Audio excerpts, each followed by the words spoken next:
জলের আরেক নাম জীবন, আর এই খোয়াই নদীর জলের নাম মৃত্যু।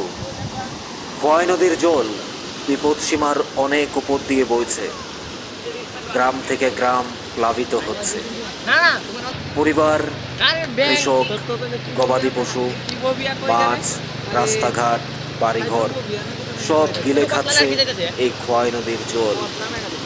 কতগুলো প্রাণ কেড়ে নিয়েছে খোয়াই নদী তা হয়তো নিজেও জানে না। খোয়াই নদী এক একটি মৃত্যুকে কাছে টেনে আনছে।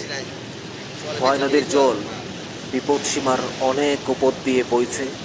গ্রাম থেকে গ্রাম প্লাবিত হচ্ছে, ভাসিয়ে নিয়ে যাচ্ছে গবাদি পশু থেকে মাছ, ক্ষেত, মানুষ, রাস্তাঘাট সবই ভাসিয়ে নিয়ে যাচ্ছে খোয়াই নদীর জল।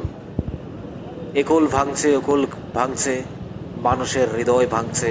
কতগুলো প্রাণ কেড়ে নিয়েছে এই খোয়াই নদীর জল হয়তো নিজেও জানে না। কিভাবে মানুষের জীবন জীবিকা নির্বাহ করবে, মানুষ কিভাবে আগামী দিনে উঠে দাঁড়াবে তারা হয়তো নিজেও জানে না। এই খোয়াই নদী মানুষের জীবনকে